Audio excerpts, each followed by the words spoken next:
ಬಳ್ಳಾರಿಯಲ್ಲಿ ಅಕ್ರಮ ಸರ್ಕಾರಿ ಜಾಗ ತೆರವು ಕಾರ್ಯ ಮುಂದುವರೆದಿದೆ.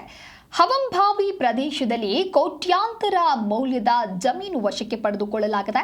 ಸರ್ವೆ ನಂಬರ್ 275ರ ಭಾರಿ ಜಾಗ ಜಿಲ್ಲಾಡಳಿತ ಈಗ ವಶಕ್ಕೆ ಪಡೆದುಕೊಂಡಿದೆ. ಪೊಲೀಸರ ಬಿಗಿ ಭದ್ರತೆಯಲ್ಲಿ ಒತ್ತುವರಿ ತೆರವು ಕಾರ್ಯಾಚರಣೆ ಸಾಗ್ತಾ ಇದೆ. ಭೂ ಒತ್ತುವರಿದಾರರ ವಿರುದ್ಧವಾಗಿ ಕ್ರಿಮಿನಲ್ ಕೇಸ್ ದಾಖಲಿಸಲಾಗಿದೆ.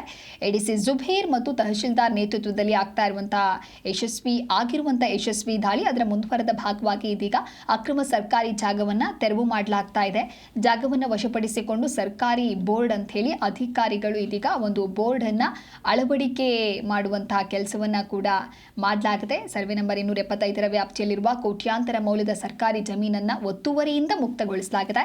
ಪೊಲೀಸ್ ಭದ್ರತೆಯೊಂದಿಗೆ ನಡೆದಂತಹ ಈ ಕಾರ್ಯಾಚರಣೆಯಲ್ಲಿ ಜಮೀನನ್ನ ವಶಕ್ಕೆ ಪಡಿಸಿಕೊಂಡು ಸರ್ಕಾರಿ ಬೋರ್ಡ್ ಅಂತ ಹೇಳಿಯೂ ಕೂಡ ಅಲ್ಲಿ ಅಳವಡಿಕೆ ಮಾಡಿರುವಂತಹ ಫೋಟೋವನ್ನು ನೀವು ಗಮನಿಸ್ತಾ ಇದ್ದೀರಾ. ಎರಡನೆಯ ದೃಶ್ಯದಲ್ಲಿ ಅಕ್ರಮ ಜಾಗವನ್ನ ತೆರವು ಮಾಡುವಂತಹ ಕೆಲಸವೂ ಕೂಡ ಆಗಿದೆ. ಸರ್ಕಾರಿ ಜಮೀನನ್ನ ಒತ್ತುವರಿ ಮಾಡಿಕೊಳ್ಳಲಾಗಿತ್ತು. ಒಟ್ಟಾರೆಯಾಗಿ ಈಗ ಅದಕ್ಕೆ ಒಂದು ಇತಿಶ್ರೀಯನ್ನ ಹಾಡಲಾಗಿದೆ. ಸ್ಥಳೀಯ ಆಡಳಿತದ ನೇರ ಮತ್ತು ಸಂಘಟಿತ ಹಸ್ತಕ್ಷೇಪವನ್ನು ಕೂಡ ಇದು ಸೂಚಿಸುತ್ತೆ.